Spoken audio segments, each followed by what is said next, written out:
जैसा कि आप सभी लोग जानते हैं कि बच्चे, हम लोग कल जो क्लास किए थे, न्यूटन सेकेंड लॉ के साथ साथ न्यूटन थर्ड लॉ भी कर चुके थे।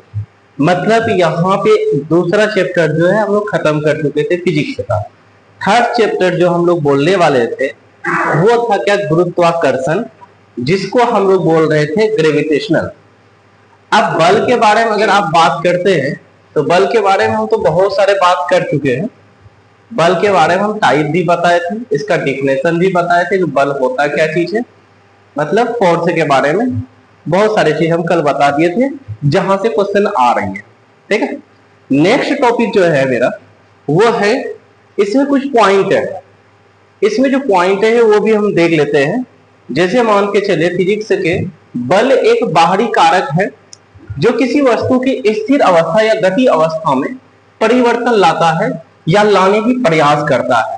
तो इसी मतलब ये आ रहा है समझ में कि फोर्स का मतलब क्या होता है, किसी ऑब्जेक्ट में डिस्प्लेस कर देना, उसके पोजीशन में चेंजिंग ला देना। अब जब आप पोजीशन में चेंजिंग लाएंगे तो दैट इज वही क्या कहलाएगा, यहाँ पे फोर्स कहलाएगा। और दूसरा चीज देखिए, इसका ऐसा यूनिट भी हम लोग बता चुके थे कि इसका ऐसा यूनिट जो होता है वो न्यूटन होता है। और इसके साथ साथ दूसरा यूनिट भी हम बताए थे, दूसरा यूनिट जो था, क्योंकि F इक्वल्स जो फोर्स इक्वल्स हम लोग MA पढ़े थे, तो दूसरा यूनिट में ये हो गया हम लोगों का ऐसा यूनिट। ये लिखना वैसे यहाँ पे मिस्टेक है थोड़ा सा, क्योंकि यहाँ पे होना चाहिए स्मॉल लेटर। कैपिटल लेटर लिखते हैं तो सिर्फ कैपिटल N हो जाएगा जब सिंगल लेटर लिखते हैं, बट यहाँ पे पूरा नाम अगर लेंगे साइंटिस्ट का तो वहां पे स्मॉल लेटर से होगा। बहुत ये नैरो पॉइंट है जो कि लोग ऐसे निकल जाते हैं पॉइंट पे, तो ध्यान देना। दूसरा यूनिट के बारे में बात करते हैं हम लोग। फोर्स में F इक्वल्स MA जो होता है, मास का होता है kg, और इसका जो होता है मीटर पर सेकेंड स्क्वायर होता है, किसका, एक्सीलरेशन का। तो बच्चे ध्यान दीजिएगा कि जो अदर यूनिट होगा, दूसरा यूनिट हम लोग पढ़ेंगे जो किसका, फोर्स का, तो हम लोग पढ़ेंगे kg मीटर पर सेकेंड स्क्वायर। इस बात को ध्यान रखना। अब यहीं पे ब्रह्मांड यूनिवर्स को पढ़ने के लिए, पूरे यूनिवर्स को पढ़ने के लिए क्या होता है कि ब्रह्मांड जो है वस्तु को अपनी ओर खींचने वाला बल है। ठीक है, कौन सा, जो पृथ्वी है, जब पृथ्वी किसी वस्तु को अपने ओर खींच रहा है तो वह बल जो होगा वो हो जाएगा गुरुत्वाकर्षण बल, जिसको हम लोग ग्रेविटेशनल फोर्स कहते हैं। ठीक है, इसमें भी बहुत सारे नियम है, इसको भी जानना बहुत ही जरूरी है। तो हम लोग देखते हैं बच्चे क्या, गुरुत्वाकर्षण। तो गुरुत्वाकर्षण में सबसे बड़ा चीज यहाँ पे है कि डिफिनेशन को अगर देखें हम लोग, तो डिफिनेशन में सबसे पहले स्टेटमेंट हम लोग ध्यान में रखेंगे। किसको ध्यान में रखेंगे, स्टेटमेंट को ध्यान में रखेंगे। ठीक है बच्चे, तो स्टेटमेंट क्या है हम लोगों का, एक मिनट,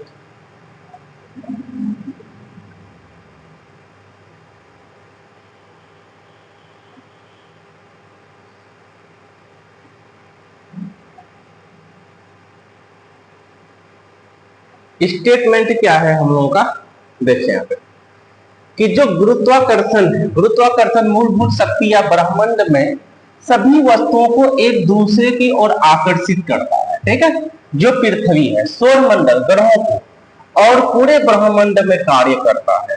मीन्स यहाँ पे जो ग्रेविटेशनल फोर्स है, इसको न्यूटन ने यूनिवर्सल लॉ पे दिया था।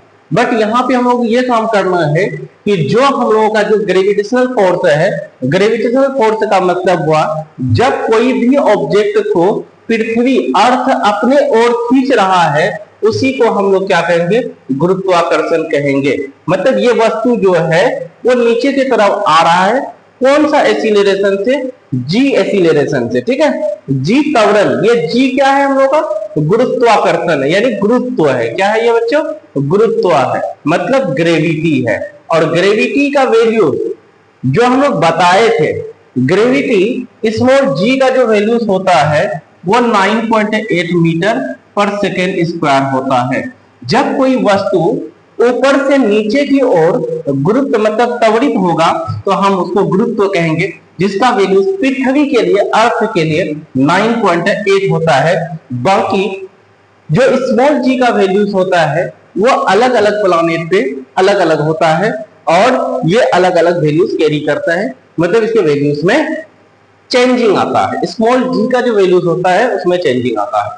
तो पृथ्वी की ओर, तो यहीं पे न्यूटन ने बताया कि ये जो है सिर्फ पृथ्वी के लिए नहीं, किसी दो ऑब्जेक्ट, कोई भी दो ऑब्जेक्ट है तो उसमें जो फोर्स है दोनों के सेंटर से इसने एक डिस्टेंस लिया और दोनों का मास मेजर किया m1 और इसका जो मास दिया इसने m2 बताया। तो कहा कि ये दोनों वस्तु के बीच में फोर्स लगेगा। क्या लगेगा? ये दोनों वस्तु के बीच में फोर्स लगेगा। तो बच्चों यहाँ पे ध्यान देने वाली बात है कि सबसे पहला पॉइंट आप ये कीजिएगा कि वस्तु के बीच का जो दूरी मेजर करते हैं वो जो नापते हैं दोनों वस्तु के सेंटर से मापते हैं। ये बात ध्यान में रखना है, दोनों वस्तु के सेंटर से ही हम लोग मापते हैं। एक बात। दूसरी बात ये है कि हर एक वस्तु का अपना अपना मास होता है, द्रव्यमान होता है। तो कोई भी दो वस्तु, चाहे हम हैं, आप हैं, या हम यहाँ पे खड़े हैं, डिजिटल बोर्ड है, दोनों के बीच में फोर्स लग रहा है। ये बात किसने कहा? न्यूटन ने कहा और इसको प्रूव भी किया। न्यूटन ने क्या किया? इसको प्रूव भी किया कि आखिर ये जो फोर्स लग रहा है ये फोर्स को हम फाइंड कैसे करें।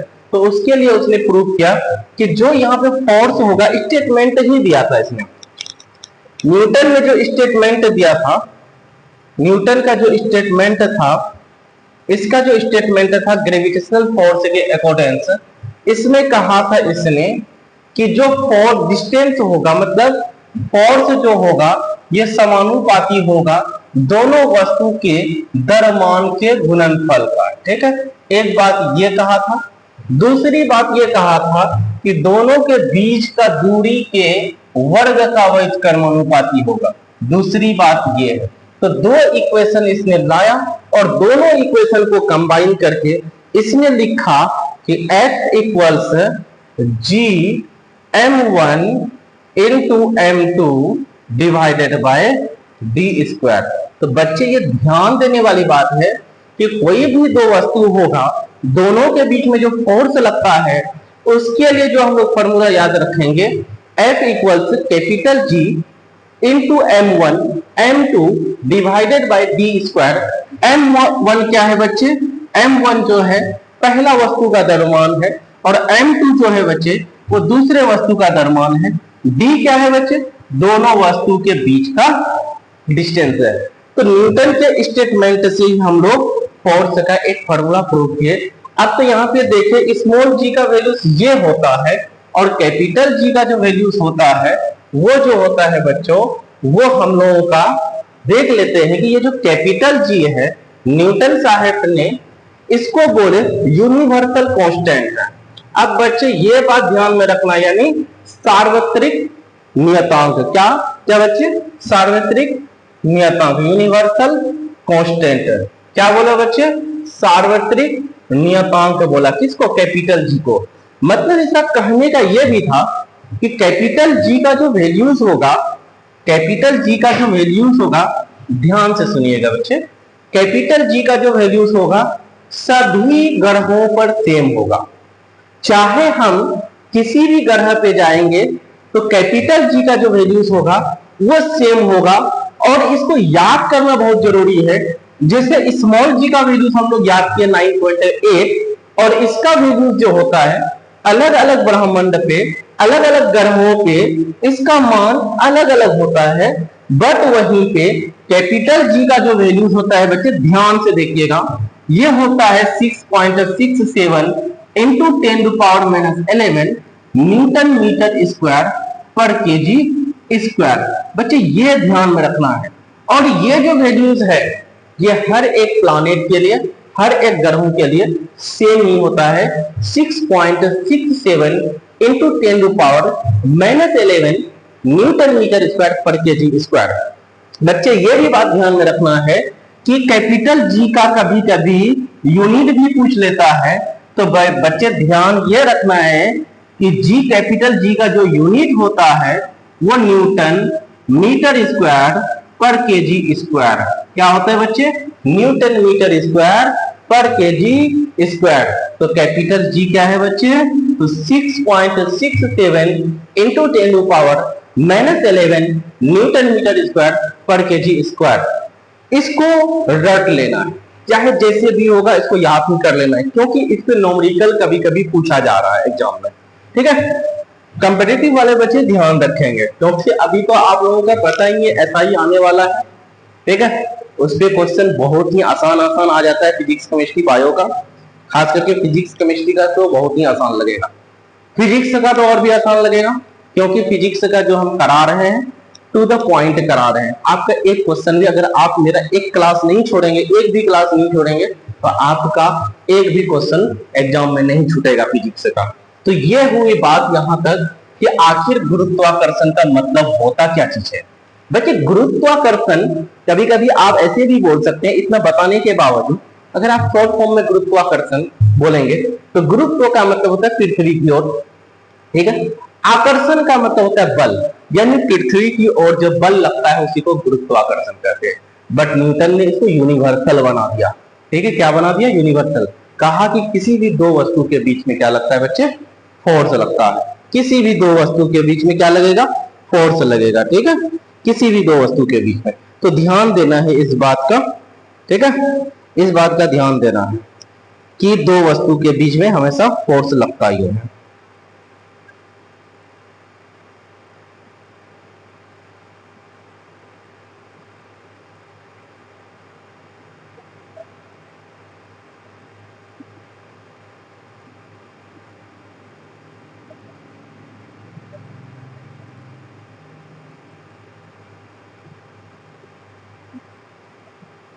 चलिए बच्चे आगे पॉइंट देखते हैं हम लोग, इसको थोड़ा सा आगे बढ़ाते हैं।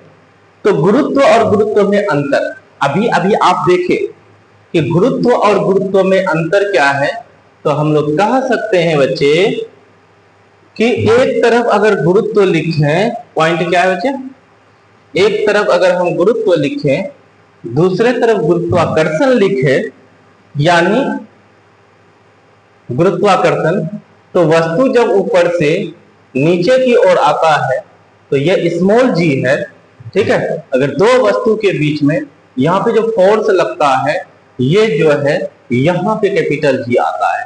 बच्चे ये ऐसा कांस्टेंट नियतांक है कि जो बदलता है, अलग अलग ग्रहों पे इसका वैल्यूज अलग अलग होता है और इसका वैल्यूज जो होता है हर एक जगह सेम होता है। एक बात, इसका जो ऐसा यूनिट होगा उसका न्यूटन मीटर, इसका जो होगा मीटर पर सेकंड स्क्वायर, और इसका जो होगा न्यूटन मीटर स्क्वायर पर केजी स्क्वायर। इसका जो वैल्यूज होगा, इसका वैल्यूज होगा 9.8 मीटर पर सेकंड स्क्वायर, और इसका वैल्यूज अभी हम लोग लिखे 6.67 इंटू 10⁻⁻11 न्यूटन मीटर स्क्वायर पर केजी स्क्वायर। ठीक है, दोनों आपस में कांस्टेंट ही है। ठीक है, ये बात ध्यान में रखना है।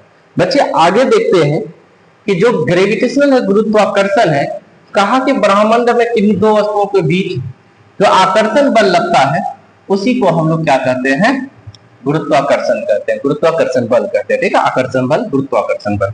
गुरुत्व क्या है, गुरुत्वाकर्षण का ही एक विशेष रूप है।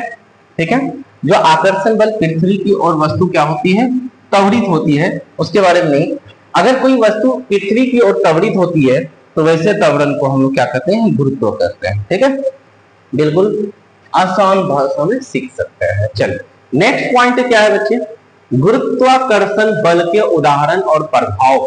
बिल्कुल सही बात है, इसको तो बच्चे आपको जानना ही पड़ेगा, इसको जाने बगैर आप कुछ कर नहीं सकते। कभी कभी एग्जाम्पल बहुत ही इंपॉर्टेंट हो जाता है। पहला एग्जाम्पल जो लिखा है बच्चे, ये देखिए क्या है, क्या है, पृथ्वी पर वस्तुओं का भार। पृथ्वी पर किसका भार, वस्तुओं का भार। चलिए ध्यान से देखिए, पृथ्वी पर वस्तुओं का जो भार है, ये वाला भार, ठीक है, वो कितना, किसी वस्तु का भार पृथ्वी द्वारा उस पर लगाए गए गुरुत्वाकर्षण के बल के कारण होता है। बिल्कुल सही बात है, उसके भार के कारण होता है। ठीक है, एक बात। दूसरी बात, ग्रहों की गति, ग्रहों की गति जो होता है, जो हमारे प्लानेट चल रहा है, ठीक है, गुरुत्वाकर्षण बल के कारण ही सभी ग्रह सूर्य की चारों ओर घूम सकता है निश्चित कक्ष के। मतलब हर एक प्लानेट केपलर ने कहा था कि हर एक प्लैनेट जो है वो इलिप्टिकल पाथ में चलता है। मींस इलिप्टिकल पाथ का मतलब होता है जैसे आप अंडा देखे हैं, अंडा के ही साइज में, मतलब अंडा के ही आकार में उसका जो होता है पाथ होता है, ठीक है, रास्ता होता है। तो प्लैनेट जो है इलिप्टिकल पाथ में ही चलता है। कैसे चलता है? Elliptical path. तो जितने भी वस्तु, जितने भी प्लैनेट चल रहा है, ठीक है, जितने भी प्लैनेट चल रहा है, तो सूर्य के चारों ओर जो जा रहा है वो किसके कारण है? वो गुरुत्वाकर्षण बल के कारण ही चल रहा है। नहीं तो कोई ना कोई कहां चले जाता पता नहीं। हर एक वस्तु, हर एक प्लैनेट अपने ऑर्बिट पे जो चल रहा है वो किसके कारण चल रहा है? गुरुत्वाकर्षण बल के कारण। हम लोग जो अपना घर पहुंच रहे हैं एग्जैक्ट रात में, वो क्या है? एक आकर्षण है, एक ग्रेविटेशनल है, जिसकी वजह से हम एग्जैक्ट पॉइंट पे हम लोग पहुंच सकते हैं। नहीं तो पता नहीं कौन किसके घर, कौन कहां पे चला जाता, किसी का कोई ठिकाना नहीं होता। बस ग्रेविटेशनल फोर्स के कारण ही हम लोग अपने सही जगह पे पहुंच पाते हैं, ठीक है। तो ये बात ध्यान में रखना। वायुमंडल का पृथ्वी से जुड़ा रहना, बिल्कुल सही बात है। पृथ्वी से जो हमारा एटमॉस्फेयर जुड़ा हुआ, ठीक है, क्वेश्चन कहां से आ रहा है कि हमारा जो एटमॉस्फेयर काम कर रहा है, क्या उस पर गुरुत्वाकर्षण बल कार्य कर रहा है? यस, वहां पे भी कार्य कर रहा है बच्चे, क्योंकि वायुमंडल जो है, पृथ्वी का जो आकर्षण बल होता है वायुमंडल गैसों के अपने चारों ओर बांधे रहता है, ठीक है, चारों तरफ से बांधा हुआ रखता है। कौन कौन? वायुमंडल को। कौन? गुरुत्वाकर्षण बल। बच्चे ये बात को ध्यान में रखना है, ठीक है, कि हमारा एटमॉस्फेयर जो है वो ग्रेविटेशन के कारण है, ठीक है। किसके कारण है बच्चे? ग्रेविटेशन के कारण है। नेक्स्ट पॉइंट है, मुख्य बात है, ये भी याद रखना है, ठीक है। गुरुत्वाकर्षण बल ब्रह्मांड का सबसे कमजोर मूलभूत बल है। आप बताइए, ये सबसे कमजोर है, इफेक्टिव नहीं है, क्योंकि दो आदमी चलते हैं तो ऐसा नहीं कि जाकर के एक दूसरे से चिपक जाते हैं, ठीक है, ऐसा नहीं होता है, क्योंकि कैपिटल जी का वैल्यू माइनस में दिया गया। अगर वहीं पे प्लस में होता तो हर एक ऑब्जेक्ट एक दूसरे से आप ऐसा चिपक के नहीं आता, इसीलिए बहुत ही कमजोर है बल। लेकिन बड़े पिंडों के लिए बल बन जाता है। क्या बन जाता है? सबसे महत्वपूर्ण बल बन जाता है, ज्यादा बन जाता है। वस्तु का भार जैसे जैसे बढ़ेगा, मतलब द्रव्यमान जैसे जैसे बढ़ेगा, वैसे बल भी बढ़ेगा। दूरियां घटेगी, बल भी क्या होगा? बढ़ेगा। दूरियां बढ़ने पे बल घटता है। दो आदमी के बीच क्या होगा?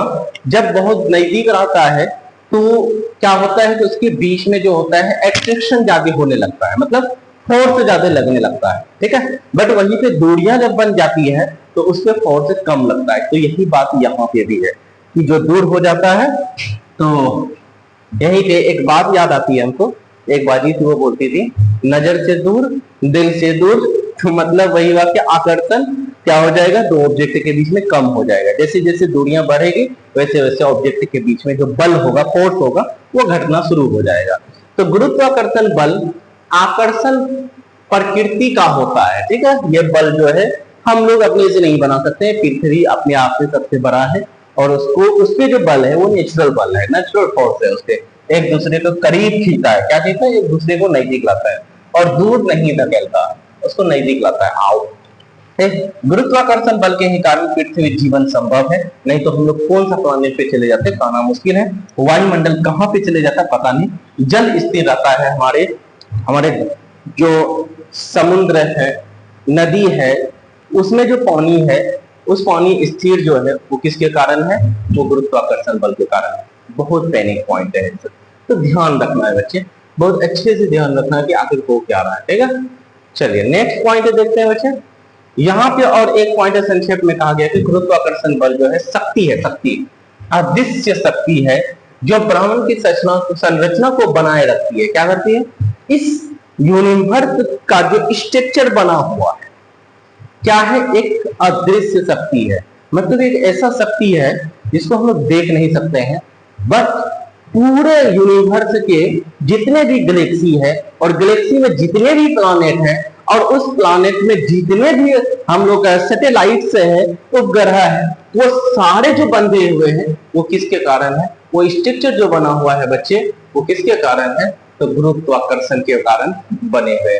तो दैनिक जीवन में बहुत ही इंपॉर्टेंट है ये चीज। चलिए अब नेक्स्ट हम लोग बात करते हैं बच्चे घर्षण की बात।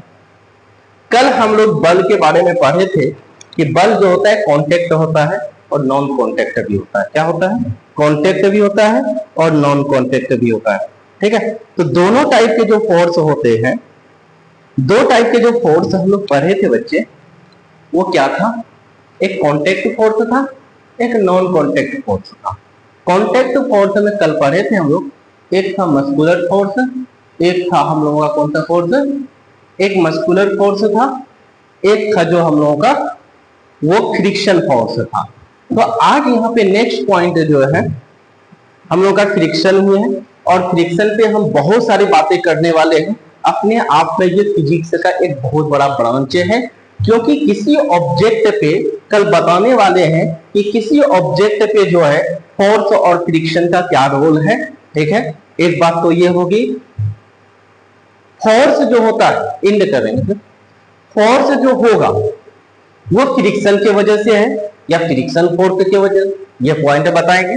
कल जो हम ये भी बताने वाले हैं कि हमारे डेली लाइफ में इसका उपयोग कहाँ कहाँ पे होता है, ये भी बात बताने वाले हैं। और आप लोग ध्यान रखेंगे कि जो एसआई बैच यहाँ पे शुरू हुआ है, हम लोग ने जो शुरू किया है, उसके आप लोग बहुत जल्दी से जल्दी ज्वाइन करें, क्योंकि आपको हम कल बताए थे, आपको पता ही है कि जैसे कि पीटी के लिए जितने सर हैं वो लोग तो हेल्प कर ही रहे हैं पूरी तरीके से, उसके साथ साथ आपको दरोगा में फिजिकल निकालने के लिए एक फिजिकल ट्रेनर भी लेते आए हैं। ठीक है, और आप लोगों को इंशाल्लाह कोई भी कमी नहीं होगी, अच्छे से पढ़ेंगे। और आपको ये भी पता होना चाहिए कि इसके साथ साथ आपको क्लास भी मिल रहा है, मतलब एकेडमिक कॉम्पिटिटिव के साथ साथ यहाँ पे एकेडमिक भी क्लास चल रहा है। ठीक है, तो आप लोग अच्छे से पढ़ें और रिजल्ट पाए। तो चलिए यहाँ पर रखते हैं, कल हम जो है फ्रिक्शन से स्टार्ट करते हैं। Thank you.